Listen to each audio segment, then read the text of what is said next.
the customer's changed. That bill of sale hasn't changed, but the customer has. And one of the things that I picked up at NADA this year, and it was the customer journey was sort of the underlying theme. But one thing I had in a conversation was I was talking to somebody, and they said, "Listen, I'm not going to pick up the phone if my mom is calling me. Why in the world would I pick up the phone if a car dealer is calling me?" But they have the phone in their hand, true. Right? Yeah. And we can see the same thing about email, right? There was a time when email, hey, that's the end be all end all. Yes. And now it's just another thing that's in the way of doing we need it.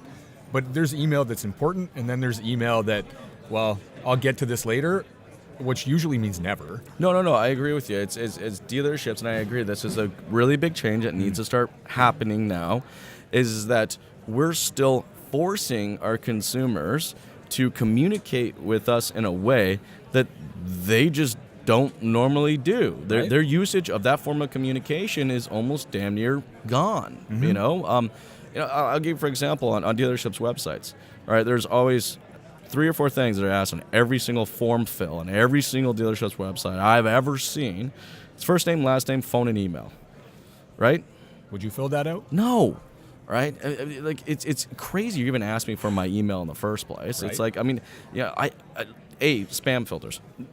Good luck if the email even gets to me in the first place. Then if it does get to me, I triage the crap out of my emails. It's like, in fact, actually, I have my assistant that will triage my emails, and then once it's done, then I go through and do another level of triage through it. I mean, there has to be some significant value for there. And also, it's the speed of communications.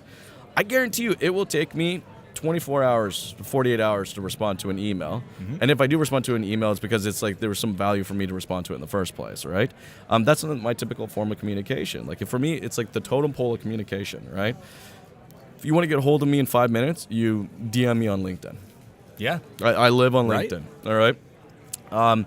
Within this 10 or 15 minutes, you can DM me on Instagram or Facebook. No, I actually, you know what's crazy? And I tell people this, and they think that I actually have dealer principals that will communicate with me over Instagram and Facebook DM. They won't text or call, but they will actually messenger me. That's wild. But you know what? But then I give them a hard time. I'm like, look, your comfortable place of communications is in this space, yet your website is still asking for an email address. Yeah, like fill out this paper and then get a carrier pigeon to drop it off at our front door. It's ridiculous, right? And even text messages. I don't respond to text message as fast as I do some of these other forms. It's still faster. You'll get a text response from me in the 30 minutes to an hour, but it's just like, it's not, for me, it's just it's a priority totem pole. And consumers have it the same as well. It's the same way. And think from a dealer, why are they not looking at their business the same way they would purchase from their business, right? Yeah, we're not customers. We don't act like customers, right? But we're all customers. I know. We leave our job, but we're all consumers. We're all customers. Mm-hmm. Just because we're a car dealer or we sell shoes or whatever it is, let's say print media, it doesn't matter. We're all consumers, even though we have a different hat. We have a different lens, and I think that actually makes us better. Yeah, we should be better at understanding the consumer journey. Yep. And the way to communicate with them, because ultimately this is our job. We're supposed to be some of the best in the world at this. We sell things for a living. Yeah.